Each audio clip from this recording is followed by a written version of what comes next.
Hey everyone, this is John from EastCoastArmory.com, and I'm here today with a model showcase video for this 1/35 scale M48A1 Patton. Unlike the other small scale builds which are listed on my channel, in which those builds are built for private commission and belong to a private collector, the model that you see here is built for my own collection and is not for sale and or purchase. However, if anyone is interested in having a model built to the specs that you see here, I often take on build commissions from models ranging from 1/35 scale all the way up to 1/6 scale. As for availability and pricing information, the information would be best by contacting me through the email address listed below, which is info@eastcoastarmory.com. The model that you see here is built mostly out of the box, however does feature several additions and upgrades, in which we'll be going over in this video.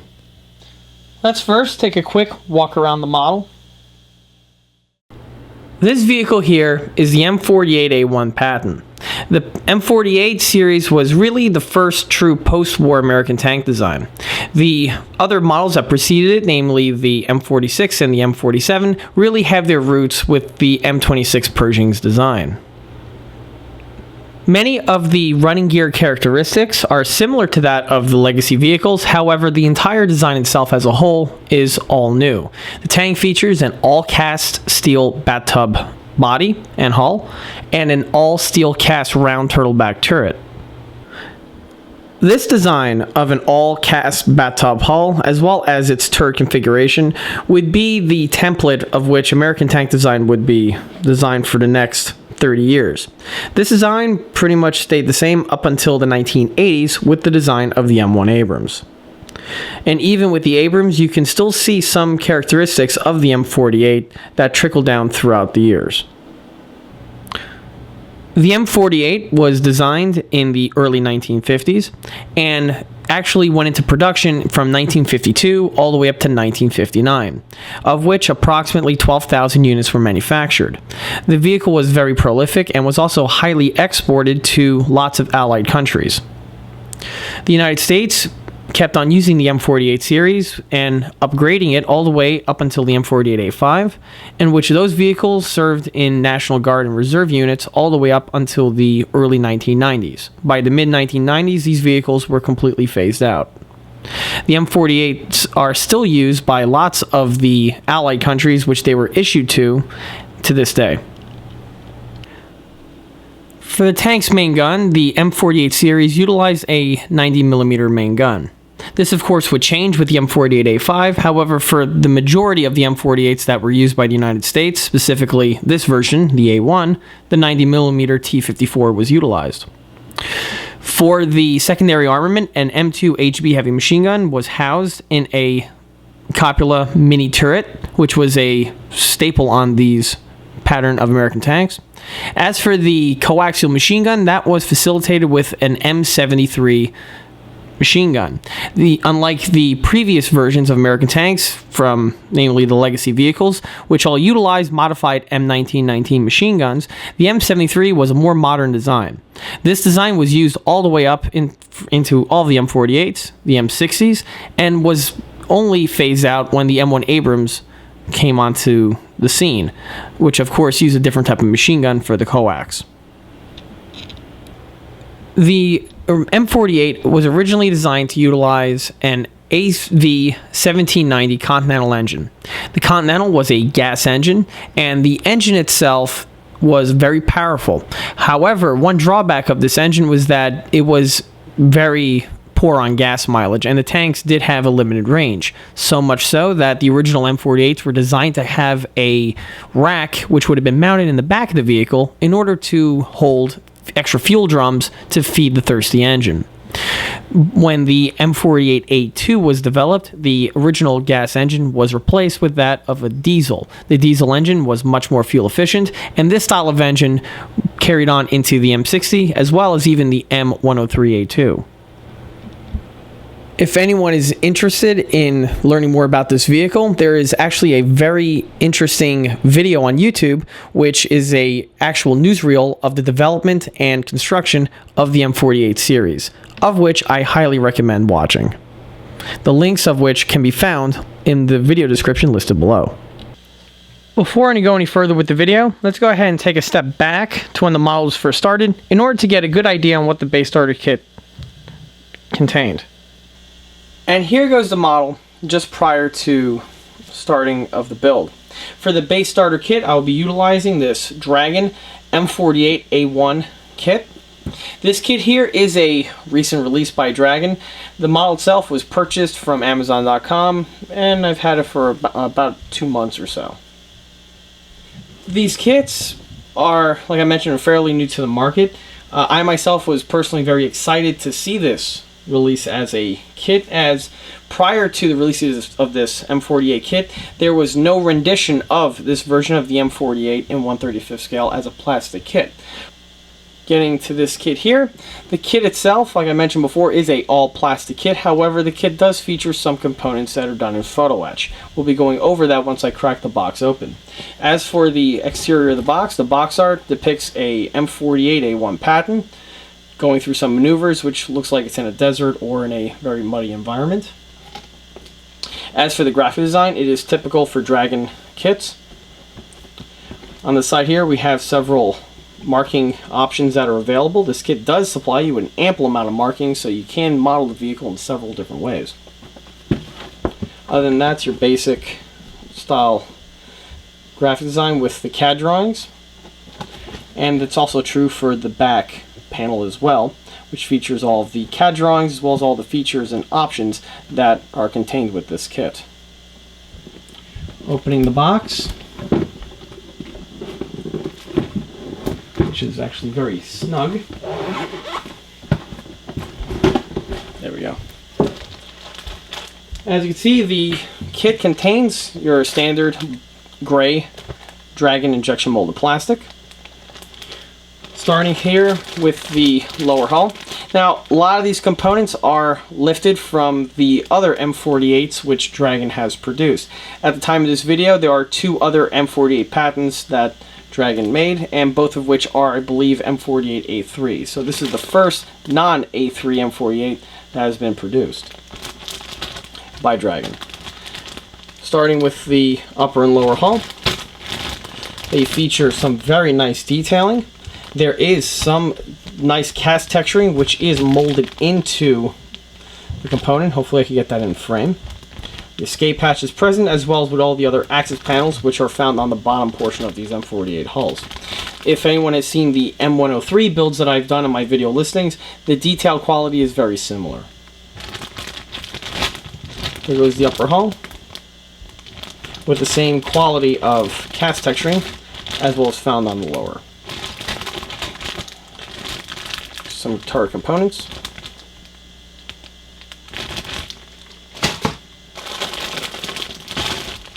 Obviously, this runner here is that of the turret.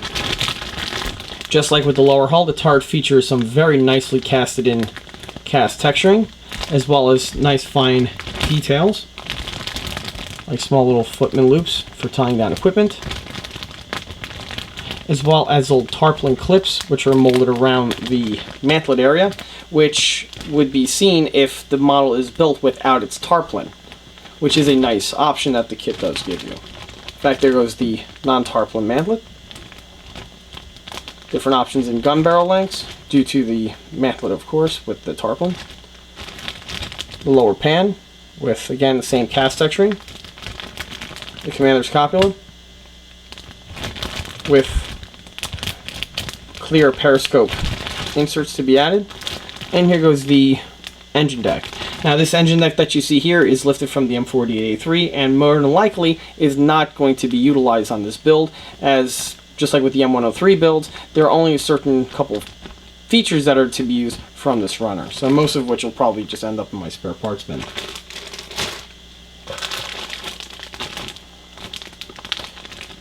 Here goes the M48A1 specific components. This here is the barbecue style engine grill. Many of these pieces look to be very similar to that of the M103 heavy tank, however are on their own separate runner and not lifted from the M103. So here are the early pattern style fenders. A runner full of machine gun and pintle mounts. I have Gotta say, this runner has come very handy with several other builds that I've done in the past. Whenever a spare machine gun is needed, this runner here is a great asset.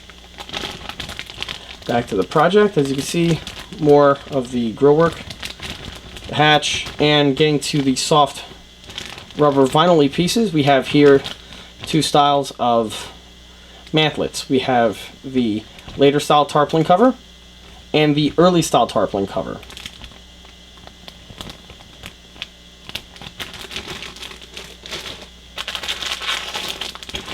Moving away to the bottom runners takes us to, again, some fenders which would have been used on the M48A3. Again, more likely most of these parts will not be utilized on this build. As is with the clear plastic runner, this here is for the extended visor for the copula, which is again more present on the A3 version of the M48. There's also the searchlight lens, which won't be used. However, the searchlight, all the components are present and is a nice piece to have in the spare parts in case an M48 or an M60 style searchlight is needed. This kit does feature clear plastic headlight inserts, which again is a nice touch on the kit. And of course, this runner here is that of the running gear. This is the same exact running gear that was found on the M103 sets and that I've built in the past, and I've had no problems with working with these components before. Moving on down takes us to the tracks. These tracks here are identical to the ones found on the 103s. They are made out of the nice Dragon flexible vinyl, and do have some very nice cast texturing, or very nice pattern texturing, which is for the material they're represented in.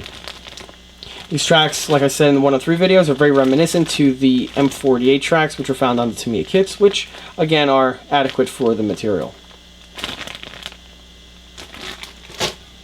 Going on down further takes us to the decal sheet, as well as the runner of photo etch, and a bit of tow cable. As you can see, there are a lot of options available for markings from anywhere between US Army as well as Bundeswehr.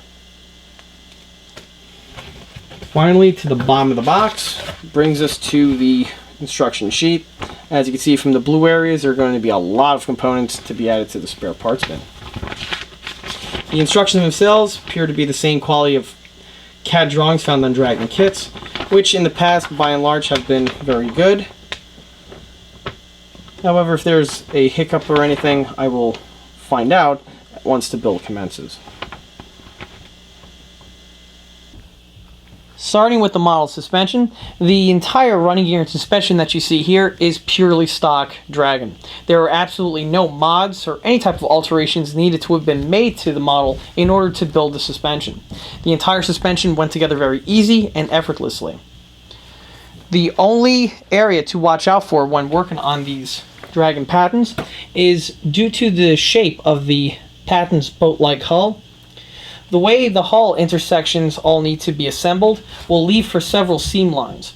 These seam lines need to be deleted before the installation of any of the running gear components, as once the components start getting added, getting access to removal of all these seams will be very difficult.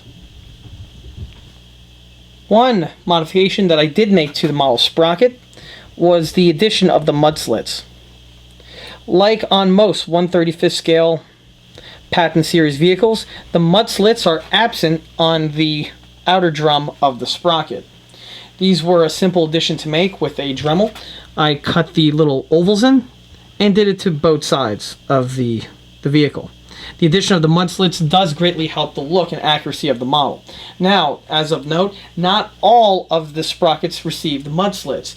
There are photographs of several M60s and even some M48s which have mud slitless sprockets. More than likely, this was due to a subcontractor who did not add them. Like with many of the components found on American tanks, and this goes all the way back to World War II, a lot of the components are subcontracted out by other companies, and sometimes you will see variations within the same component due to the subcontractors. One unique addition that Dragon does supply the builder is that of the trailing idler. On several 1950s era American tank designs, namely that of the M47, I believe the M46, and on the M48 and A1, you will see a small little idler wheel that is right below the sprocket. This is a mirror image on the opposite side. The thought behind this component was that when the engineers were developing the Patton series, they felt that when the tank would be going over uneven terrain, that the track tension would become a lot more slack and would lead to throwing of the sprocket. So what was developed was a small little idler wheel that was connected to a torsion bar, and the purpose of this small little idler is that this always applied a constant amount of force to the track, in which no matter how the rest of the suspension was orientated on the terrain, the trailing idler would always give the proper track tension, thus preventing the sprocket from throwing. This little system stayed around for a little while. However, it became abundantly clear in the field that the trailing idler was really ancillary and was not needed, and was replaced shortly after the M48A1s and the A2s started coming onto the scene.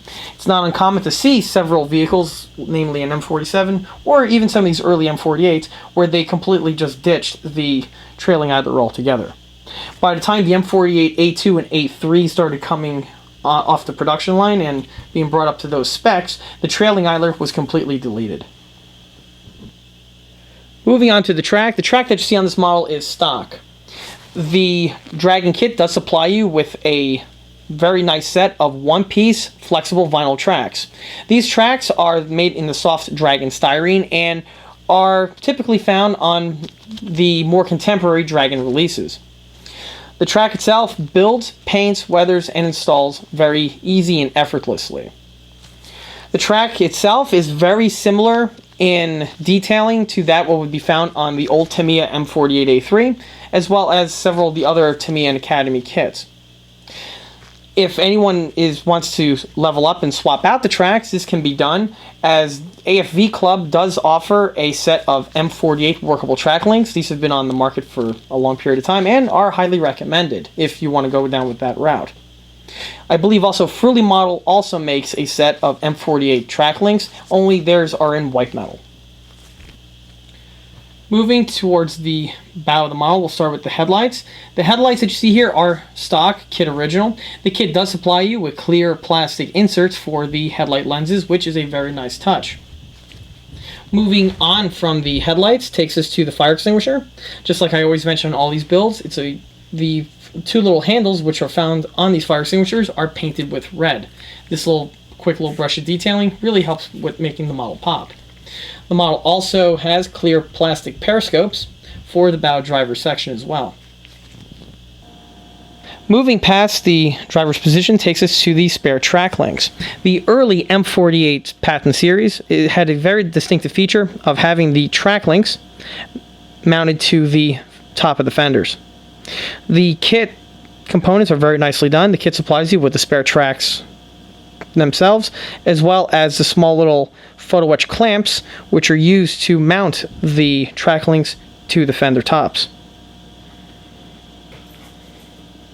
Moving past the tracks takes us to the heater exhaust manifold. Another early trait of these Pattons is that of the manifold. If we notice, the manifold divides into two exhaust stacks, which have a unique snaking shape to them.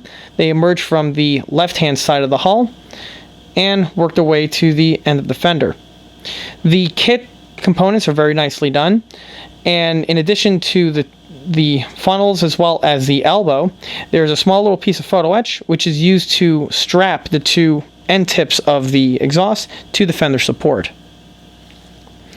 This is a lot different compared to the later incarnations of the Patton, namely the M48A3 and the A5, in which on those vehicles the exhaust stack was switched from the left-hand side of the model to the right-hand side. And the right-hand side exhaust system stayed with the Patton series all the way up through the M60. Another distinctive trait on these early M48 Pattons is that of the fender detailing themselves. The fenders are a lot different compared to their later incarnations in that they do not have the extra boxes for storage, as well as even the air filters for use with the diesel engine.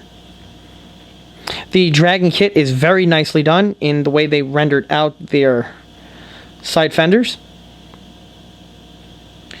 If we notice here on the left-hand side of the fender, this is where the Pioneer tools would be stowed. The M48A1 had the same type of tool bracket layout, which was from the M26 Pershing and was also on the M47 and M46 Pattons as well. The Dragon kit is nicely done with all the tools, and the pieces simply paint and mount to the model. The kit also supplies you with little straps, which are made out of little bits of photo etch, which really do help the look of the model. Even the frame itself is also made out of photo etch. It bends and mounts to the kit plastic components very well. Moving from the Pioneer tools takes us to the tow cables. The early M48 had tow cables which were mounted on the sides of the fenders. There's two of them, one on each side. The tow cables that come with the model are nice in that they're an actual real metal cable. This is very typical for more contemporary Dragon kits, and the same type of quality cable was supplied with their other more recent releases, namely the M6 series, as well as their M103s. The cables mount to the model. Now, there is an option available in which the eyes themselves have a small little plastic mount, which is pre-molded in. You can simply mount it with the plastic piece, or you can replace the plastic piece and replace it with a piece of photo etch, which is supplied with the kit. Either option, in my opinion, is viable, and it's whichever the modeler deems fit. One mod that I do recommend to making to these eyelets that makes them easier to install is that on the eyelet themselves, on the back portion is a small little recess molded in order to glue on the cable itself. This is pretty much standard on AFV kits. However, the molded in section is very, very tiny. Too tiny for it to actually have any strength to hold up with the resistance of the metal cable. One mod that I recommend is that on the eyelet itself, with a very fine Dremel bit, you go ahead and make the trench for the molded in piece a lot longer. By doing that, it gives it more meat for the cable to glue onto, thus giving it more strength. However, this technique is a very risky one and should only be done with someone who has a lot of experience and the tooling that can actually make the piece nice and neat, as you can easily remove too much material, thus totally destroying the eyelet. It's also important as of note that on the later versions of the M48, the cables were moved from the hull fender sides to that wrapping around of the turret. These are found on all later versions of the Patton, and this trait also carried on to the M60 as well. Moving on to probably the most distinctive portion of this entire vehicle is that of the engine deck. The early M48s, namely the M48 and M48A1, utilized a gas engine. Because of the gas engine, the rear deck had this configuration that you see it here. You have several hatches which swing open to get access to the engine, and as for the exhaust would emit from the center portion here of the deck and would have two little funnels which vented out the hot exhaust gases to the sides. The same exact engine layout was featured on the M103, and both Dragon M103 and M48A1 feature very similar detailing. One great modification that was made to Dragon that was different from the M103 is that of the exhaust manifold itself. The exhaust manifold itself is the correct proper height. If we can rewind to the M103, Dragon on their kit made the component too tall, and when you install it as per the instruction, when it comes time to rotate the turret, you're going to make contact with the exhaust manifold, making it impossible to put the turret on the whole tank. On that model, I actually had to do significant amount of removal of material on the exhaust manifold in order to get it to the height in which I could even close the turret. Dragon on this kit here reevaluated the numbers and actually made it the correct height. As you can see, the turret rotates nice and smoothly with absolutely no contact with that of the turret in the exhaust manifold. One feature, just like on the M103 on these early Pattons, is that there's a small little exhaust pipe that comes to the side of the fender. I'm not sure to what exactly is this component connected to, possibly an auxiliary generator. If anyone does know, feel free to put in the comments section listed below. Next, right in front of the secondary exhaust is that of the track tension jacks, which on real tanks are what used to join the two sections of track together in order to put the end clip in to complete the reinstallation of the track. On the rear hull, you have your typical American tank components of the period. You have the two rear taillights, the tow hitch, and the center box here is that of the communication telephone box. Many of these details are very similar, if not identical, to that on the M47 and M46. Moving our way to the turret. The turret that you see on the model was very nicely done. It has a nice shape to it, and also the fine cast texturing that is found on the kit is a very high quality. The grab rails are a nice scale and are not overly large, as would be found on more dated kits. The rear bustle is also stock Dragon with no mods made. What's unique on these early Pattons is that there is this small little frame which emits from the rear portion of the turret. If anyone knows to what the purpose of this component is for, again, feel free to put it in the comment section listed below. Because the turret on the model is the exact same runner and casting from their M48A3 series, there are some components which would have been needed to be added to the turret to make it for the A3, which are not found on the A1. Because these parts are not added, there are a few little divots, mounting holes, in which need to be removed with bodywork. Most notably would be for the mounting of the tow cable, the little bracket which is found on the top that prevents the machine gun from overswinging, as well as the searchlight mount, which would have been located originally in this location here. Now the kit does come with all of the searchlight components, and if anyone wants to make their model with the addition of the searchlight, this can be done out of box. Another interesting feature that the kit contains is that for the rangefinders on the sides, the domes that are found on the kit are also made in clear plastic. This is also true for the gunner's periscope, as well as the periscopes found on the commander's cupola. The kit also contains the components to make the commander's cupola with that of the riser periscope ring, but again, because this is an A1, that component was not utilized for this build. The hatch is also different on the earlier versions of the Patton. The later M48A3 had a big blister in the center portion here of the hatch. That hatch is also included with the kit, but is not utilized, and is something that the builder must pay attention to, as you can easily add the wrong component if just going by the runners. This is also true for the rear air intake in the back, as the M48A3 from Dragon, I believe, has mounting points for that of the searchlight mount, which would be mounted in this location when not in use. As for the commander's cupola or mini turret, the component that you see here is again the Dragon piece and is nicely done. Just like with all 1/35th scale renditions of the Patton, the turret can rotate. Now it's a little stiff due to the paint, but it is a pretty much standard feature. The gun can also go up and down. However, when you mount on the tarpaulin, the axis of movement is going to be very restricted, if not at all. One simple mod that I made to the commander's cupola was that I drilled out the hinge and added a small little pin, thus allowing me to open the commander's cupola. Now, there is no interior detailing whatsoever, but it was a simple addition that makes the model stand out a little bit. Also, if I ever have a tank commander, I could simply just mount him into the hatch over here within its open state.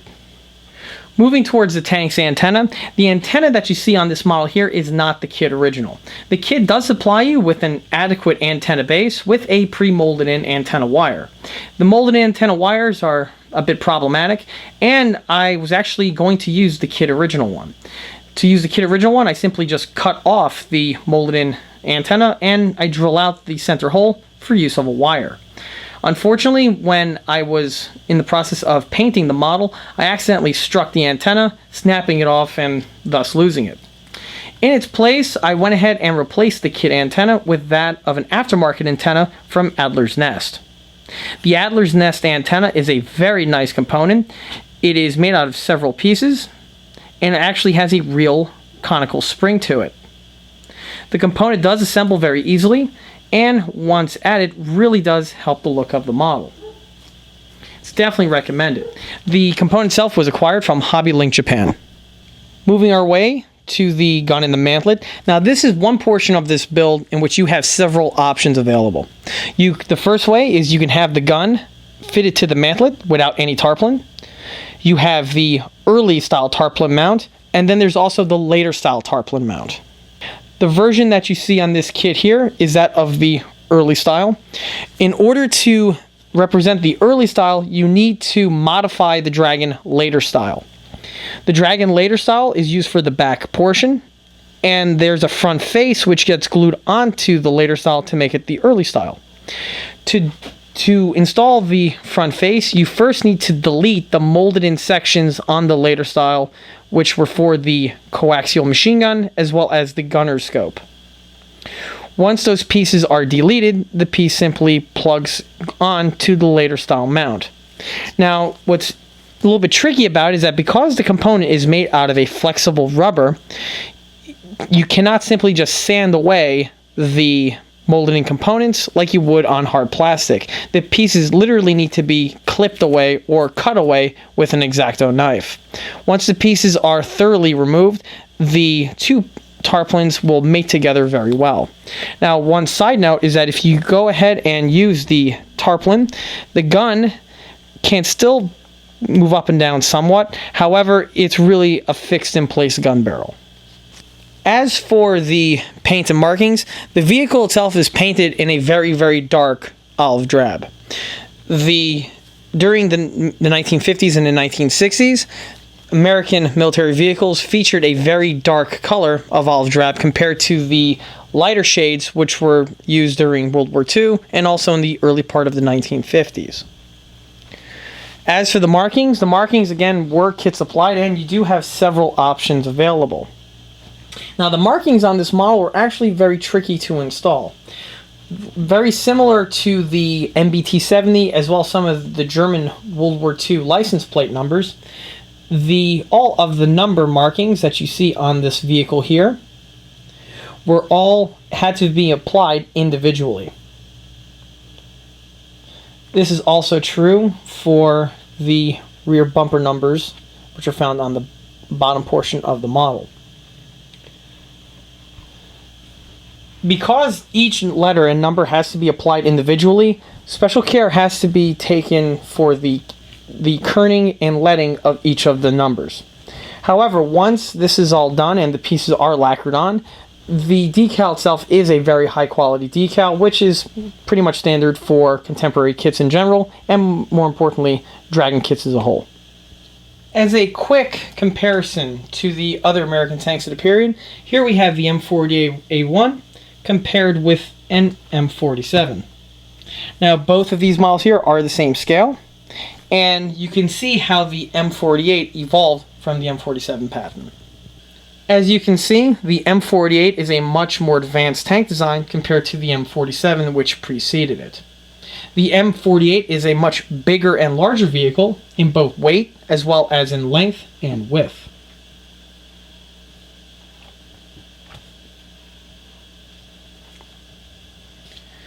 The running gear and the track on the M47 can be traced all the way to the M26 Pershing, and the track can go all the way back further to the M4A3E8 with the HVSS suspension. While the track on the M48 Patton is much wider in comparison to the M47s, and the tracks are not interchangeable. Neither are the sprockets. If we can recall, the M47 was designed to be a intern tank design, the purpose of which was to bridge the gap between the older, more antiquated vehicles from World War II, which by the early and mid-50s were going to become woefully inadequate and obsolete, with the new generation of American tanks, namely, of course, the M48 and the M103s. The M47 utilized many off-the-shelf technologies, while the M48 was being designed and having the assembly resources perfected in order to produce this vehicle. If we can see, the M47 utilized several cast hull components, which are mated to all flat plate components for the lower hull, while the M48 features the all cast bathtub type layout that you see here.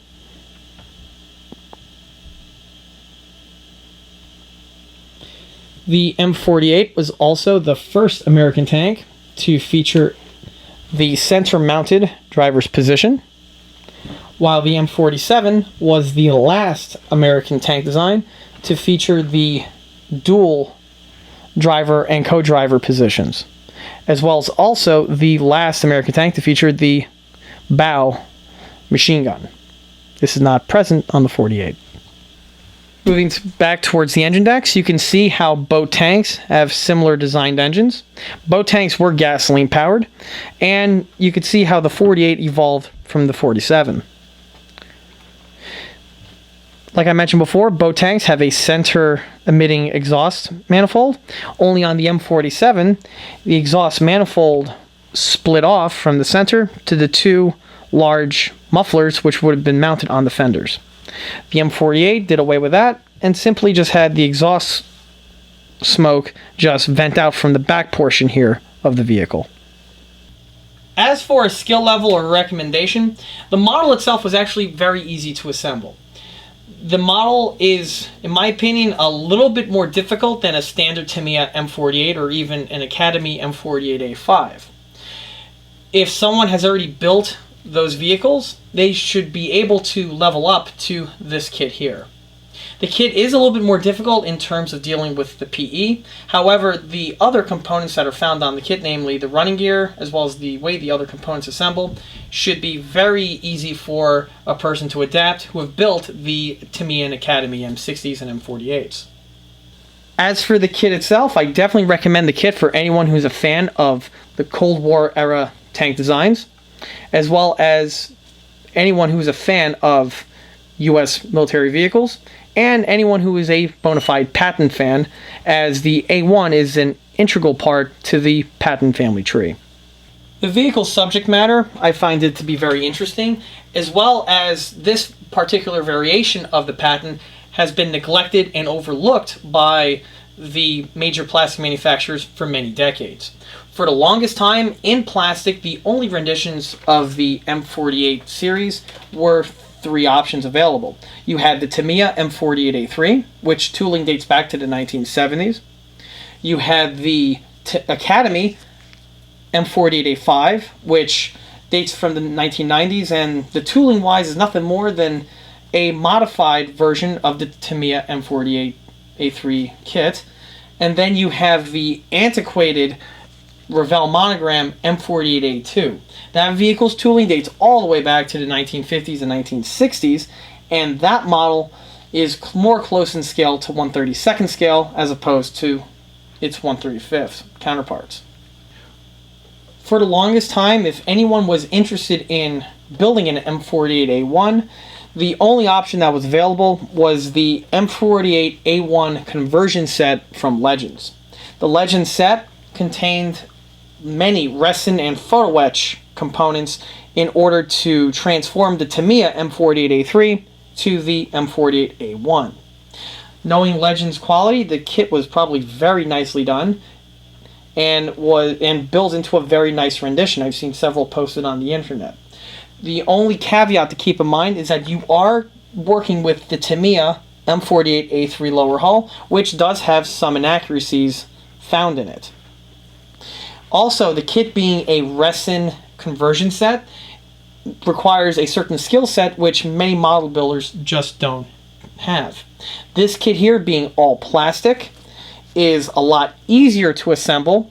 It being a contemporary kit, it also has a lot better quality of detailing, and the price is a lot more affordable compared to tracking down both the Tamiya and the Legends set together. And that concludes this model showcase video for this 1/35th scale M48A1 Patton. If you like this video, stop by and like us on Facebook, and don't forget to check out eastcoastarmory.com for more 1/6 and 1/16 scale builds and detail components. Thank you.